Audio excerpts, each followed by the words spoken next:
구름 낀 날이 계속되면 사람들의 마음은 햇빛을 봤으면 하는 마음이 들죠. 그러다가 구름 사이로 햇살이 막 비치고 나면 얼마나 기쁘겠어요. 사람들이 막 소리를 지르면서 그 햇살을 맛보려고 달려나오게 되죠. 그런데 그 밝은 빛 뒤에는 그림자가 있다는 것을 잊지 말아야 합니다. 우리가 사는 이 세상에는 빛과 그림자가 항상 있게 마련이죠. 좋은 일이 있으면 나쁜 일도 있고, 또 나쁜 일이 있으면 또 뒤에 좋은 일도 있고, 뉴스를 보게 되면 나쁜 소식이 훨씬 더 많은 것 같아요. 그런데 나쁜 것들보다는 좋은 것들이 항상 더 많이 있다는 것을 여러분 잊지 마십시오. 사실 나쁜 것이 10이라면 좋은 것들은 90이 넘어요. 그런데 신문이나 방송에서 좋은 것보다는 나쁜 것들을 보도하다 보니까 이 사회가 이렇게 악해지는 것처럼 보이지만 실상은 좋은 것들이 너무 많아요.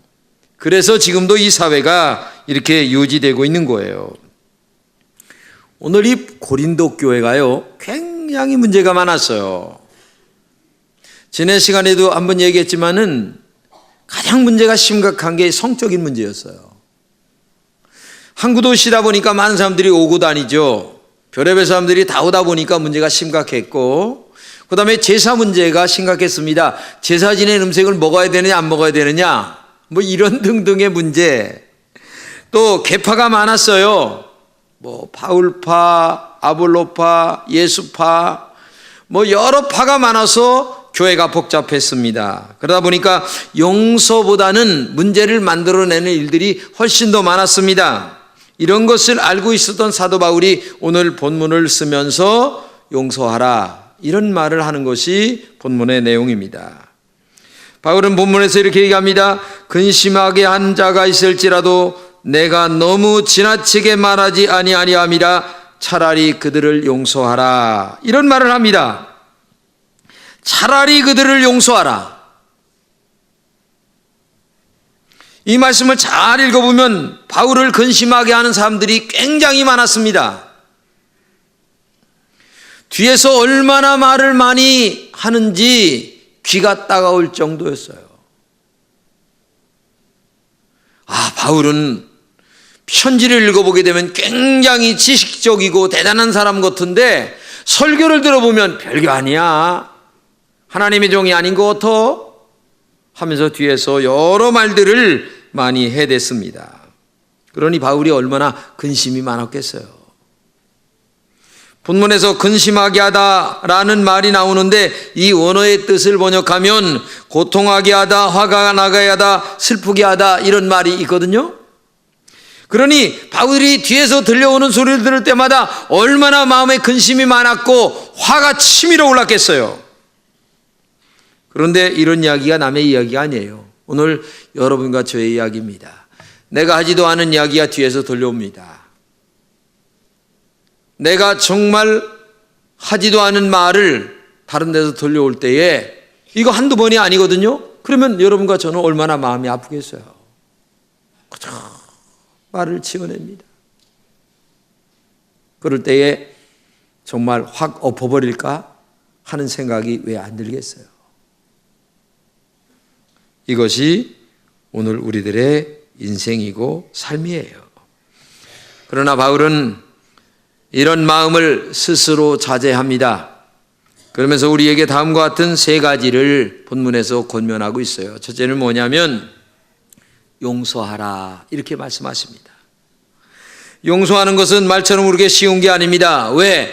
용서를 하기 위해서는 가장 필요한 게 하나가 있는데 그게 뭐냐면은 자존심이라는 것을 내려놔야 된다는 거예요. 여러분, 자존심이라는 게 인간 그 사람 자체입니다. 자존심 없으면 그 사람 죽어요. 그렇기 때문에 오늘 여러분과 제가 인생을 살면서 부부지간이나 아니면은 직장 동료들에게도 이 자존심 상하는 말들은 되도록이면 안 해야 되는 거예요. 되도록이 아니라 그 말은 하면 안 됩니다. 인간은 두 가지가 필요한 거예요. 첫째는 자존심, 두 번째는 자존감. 자존심이 뭐예요? 남에게 굽히지 아니하고 자신의 품위를 스스로 지키는 마음이 자존심이에요. 자존감은 뭡니까? 자기 존경, 자기 사랑을 얘기하는 겁니다. 그래서 내가 나를 사랑할 때에, 또 남이 나를 사랑해 줄 때에 자존감이 높아지는 거예요. 그러면 살만 나는 거죠. 근데 아니 용서하라 라고 할 때에 내가 잘못한 것도 없는데 저 사람에게 가서 미안합니다 라고 하는 이 악수를 내밀 때에 이 자존감과 자존심을 내려놓는 이 마음의 아픔이 얼마나 큰가를 여러분 아세요? 그런데도 사도 바울은 너 지금 그걸 하라 이렇게 말하고 있는 거예요. 누구에게? 나에게 상처를 준 그 사람을 찾아가서. 바울은 본문에서 이렇게 말합니다. 그런즉 너희는 차라리 그를 용서하고 위로할 것이니 그가 너무나 많은 근심에 잠길까 두려워한다. 여기 그 다음에 또 이렇게 얘기합니다. 많은 사람에게 벌 받을 것이 마땅하다. 뒤에서 막 공격한 그 사람이 오늘 본문에 그렇게 얘기해요. 그런데도 그를 용서하라. 응? 한마디로 얘기하면 용서할 수 없는 사람을 용서하라는 얘기예요. 나 저 사람하고 상대 안 할래. 나는 죽을 때까지 저 사람 안 볼 거요 라고 마음에 다짐했던 그 사람을 찾아가서 지금 손 내밀고 용서하라. 여러분, 이 말이 이해가 안 가는 얘기입니다. 그런데 사도 바울이 이렇게 말하는 이유가 있어요. 바울은 용서를 모르고 평생 법으로만 살던 사람이에요. 법이라고 하는 잣대를 갖다 딱 들여대고서 여기 안 되면 아웃, 이 안에 들으면 받아주고. 그래서 하나님의 아주 그 법이라는 잣대를 가지고서 예수를 믿는 사람들을 잡으러 다메섹 도상에 가는 도중에 하나님께서 사울아 사울아 이름을 부르면서 누구십니까? 네가 핍박하는 예수다라고 하는 그 엄청난 용서의 경험을 하고 난 다음에 나에게 그렇게 핍박하고 나를 그렇게 학대하고 뒤에서 나에게 그렇게 욕하는 그 사람들을 향하여 용서할 수밖에 없는 하나님의 용서를 받은 사람이에요.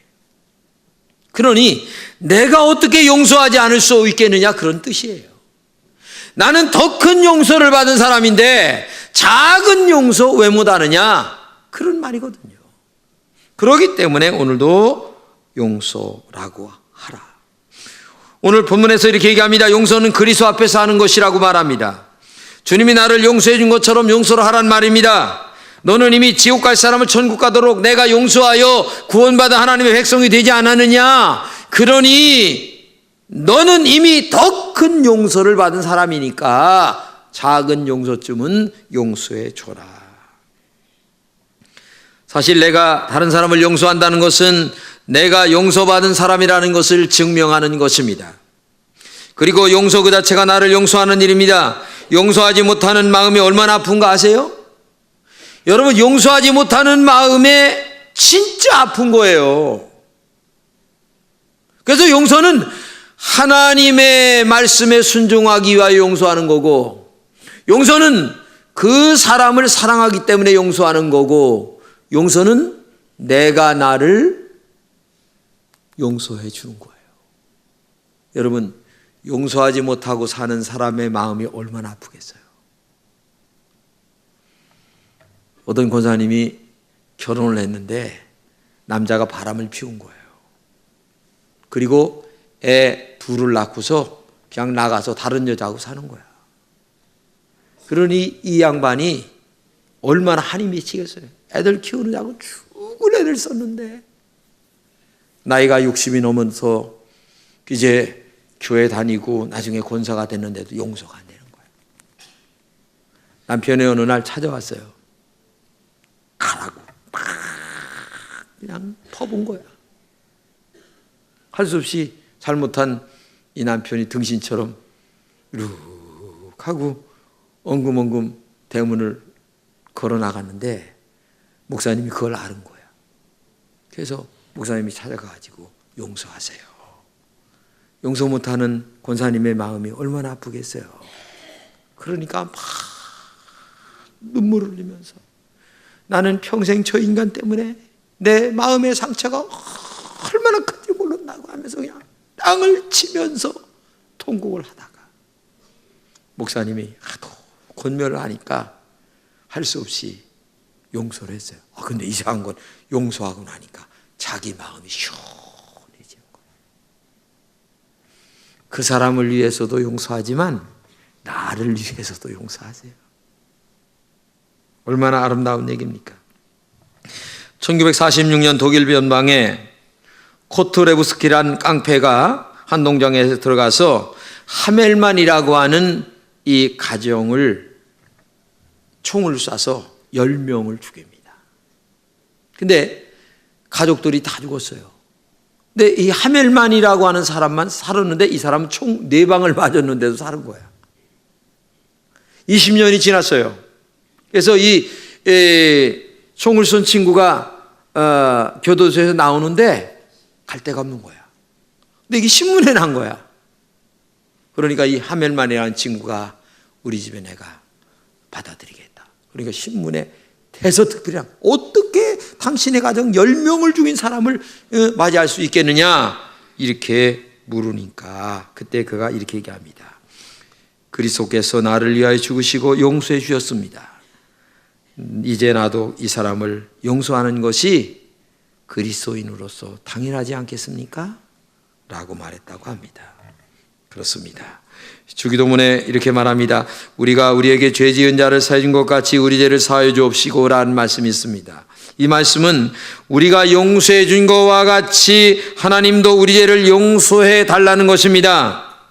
다른 사람을 용서할 수 없다면 우리도 이 땅에 사는 동안 하나님의 관대한 사랑을 받을 수가 없어요. 나는 용서받았습니다. 그런데 다른 사람을 내가 용서할 수 없다면 그 사람이 온전한 그리스도인이겠어요? 아니죠. 부탁합니다.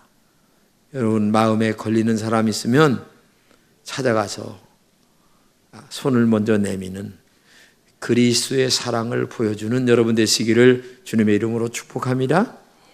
두 번째는 용서 위에 사랑을 더하라 이렇게 말씀하고 계세요. 바울 사도는 용서하라고 합니다. 그리고 나서 더 높은 것을 요구하는데 그러므로 너희를 권하노니 사랑을 그들에게 나타나라. 용서 위에 사랑을 더하라. 이거 정말 골치 아픈 말씀을 하고 계세요. 왜 용서 위에 사랑을 나타내야 할까요? 사랑 그 자체가 하나님의 말씀에 순종한다라고 하는 것을 보여주기 때문입니다. 본문에 이렇게 얘기합니다. 그러므로 너희를 권하노니 사랑을 그들에게 나타내라. 너희가 범사에 순종하는지 그 증거를 알고자 하여 내가 이것을 너희에게 썼다. 네가 정말 예수의 말씀에 순종하는지 안 하는지를 보기 위하여 내가 이 말을 하고 있다.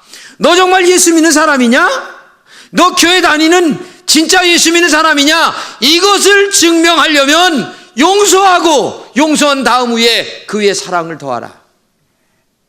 지금 그 얘기를 하고 있는 거예요. 여러분 신앙생활이 무엇입니까? 말씀에 절대적으로 순종하는 게 신앙생활이에요. 말씀에 절대적으로 순종한다고 하는 말은 싫어도 하라는 얘기입니다. 좋은 것만 골라서 하는 것은 안 믿는 사람들도 다 해요. 그렇잖아요? 그런데 내 마음에 지금 안 들어, 싫어, 도저히 할 수가 없어. 그래도 네가 하나님 말씀에 순종한다면 해라. 지금 그 얘기를 하고 있는 거예요. 오늘 한국 교회의 문제가 뭔 줄 아십니까? 본인이 좋아하는 것만 골라서 한다는 것이 문제입니다. 주님을 사랑하기 때문에 싫어도 내가 합니다 라고 하는 사명감이 없어요. 자기 이름을 낼 만한 일이 있으면 돈을 내고서라도 자기 이름 냅니다. 그런데 자기 이름이 낼 만한 일이 안 된다면 하나님 말씀 할아버지라도 안 합니다. 이게 한국 교인들의 영적 수준이에요. 그러니 얼마나 주님이 가슴을 치면서 아파하시겠어요. 여러분 하나님은 다 아세요. 머리털까지 세심받으신 하나님이세요. 눈동자처럼 지키신 하나님이세요. 그런 하나님 앞에 뭐 사람의 눈을 의식하면서 이걸 하고 저걸 하고, 여러분 그렇게 살지 마세요. 우리 한번 깨끗하게 정직하게 사는 게 좋지 않겠어요? 누가 알아주든 안 알아주든 하나님은 다 아시니까 믿음 안에서 우리가 순종하며 살면 얼마나 좋겠어요.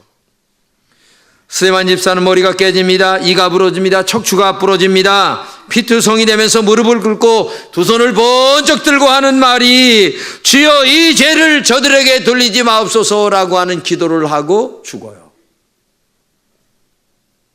근데 어떤 주석가들은 이렇게 얘기합니다. 다메섹 도상에서 강한 빛을 받고 거꾸러지기 전 순교하는 스데반이 천사와 같은 얼굴로 두 손을 들고 용서해달라고 하는 이 엄청난 사실이 사울이라고 하는 젊은 청년의 내면의 세계에 비춰졌기 때문에 사울이 변하여 역사의 인물 바울이 되었다라고 하는 말을 하고 있어요. 사실 용서하는 것이 진정으로 원수 갚는 일입니다. 수십 년 전에 부산에서 있었던 일인데, 아버지를 죽인 원수가 감옥에 갇힌 뒤에 그 강도의 가족이 밥을 굶는다는 신문에 사실이 났어요. 그러자 아버지를 죽은 그 아들이 원수의 자녀들에게 쌀 몇 가마리를 사다가 줬어요. 그러니까 신문에 대서특필이 났어요. 이때 이런 말을 합니다. 만일 내가 그 자식들에게 원수를 갚으면 그 자식들은 또 우리 자식들에게 원수를 갚을 것이다. 자식이 또 원수를 갚게 되면 악순환이 계속될 것이다. 원수를 사랑하는 일이 복수가 끝나는 일이다. 그렇습니다. 용서 위에 사랑을 더하는 것은 너무나 힘든 일입니다. 그러나 성령 안에서는 할 수 있습니다. 진정한 내 믿음의 사람이라면 할 수 있습니다. 가장 가까운 분들에게 용서 위에 사랑을 더하시는 은혜가 있기를 주님의 이름으로 축복합니다. 한 교회 안에서도 아무 집사 꼴보기 싫어서 저 짝으로 가서 앉는 사람도 있고, 흰 눈동자 70% 이렇게 내놓고서 에휴 저것도 예수 믿는 거라고 또 그냥 쫄래쫄래 교회를 와서 앉아있어. 저는 더 하면서 그래요. 저는 더 하면서. 그게 누구예요? 나예요. 나예요. 다른 사람이 아니에요. 참 힘든 말씀을 하시는 거죠. 용서하고 용서 위에 사랑을 더하라. 그러나 내 힘으로 할 수 없어요. 하나님의 성령의 능력 속에서 할 수 있는 여러분 되시기를 주님의 이름으로 축복합니다. 마지막으로 용서와 사랑은 사단에게 속지 않는 일이라고 말씀하십니다. 용서하는 일과 사랑하는 일은 너무나 좋은 일이죠. 이렇게 좋은 일을 사람들 다 좋아합니다. 그런데 어떤 사람은 싫어해요. 그 사람은 누구예요? 마귀에게 지배를 받는 사람이에요. 좋은 일을 싫어해. 자기 힘이 아니야. 마귀가 그 사람을 지배하기 때문에 그런 거예요. 그러므로 악한 일을 좋아하는 사람들에게 사탄의 지배를 받는 사람들이라는 사실을 알아야 돼요. 본문에 이렇게 얘기합니다. 이는 우리로 사탄에게 속지 않게 하려 함이라. 우리는 그 계책을 알지 못한 바가 아니다. 한마디로 얘기하면 마귀의 계책을 안다는 얘기죠. 하와에게 마귀가 들어가서 선악과 보암직도 하고 먹음직도 하게끔 보이게 만들었어요. 또 마귀가 하와의 마음에 움직이니까 정령 죽으리라 라고 한 하나님의 말씀을 왜곡해서 죽을까 하노라 이렇게 하게 만들었어요. 하와는 마귀가 유혹하니까 마귀의 사람이 된 것이에요. 마귀는 우리가 믿음으로 살지 못하게 합니다. 말씀으로 살지 못하게 합니다. 기도하지 못하게 합니다. 항상 바쁘다는 핑계를 대면서 인간적 이유를 계속 들이댑니다. 이게 마귀가 하는 짓들이에요. 하나님은 이렇게 마귀에게 대하여 말씀하십니다. 너희는 너희 아비 마귀에게 났으니 너희 아비의 욕심대로 너희도 행하고자 하느니라. 그는 처음부터 살아야 한 자요 진리가 그 속에 없으므로 진리에 서지 못하고 거짓을 말할 때마다 제 것으로 말하나니 이는 그가 거짓쟁이 말쟁이요 거짓의 아비가 되었다. 여기서 세 가지를 얘기합니다. 첫째는 뭐냐? 마귀 자체는 살인을 좋아한다는 거야. 진짜 목숨을 끊는 일도 좋아하지만 저 사람을 망하게 자꾸 만드는 일을 한다는 거죠. 또 하나 중요한 것은 진리에 서지 못하게 한다는 얘기입니다. 하나님 말씀에 못 살게 한다는 거예요.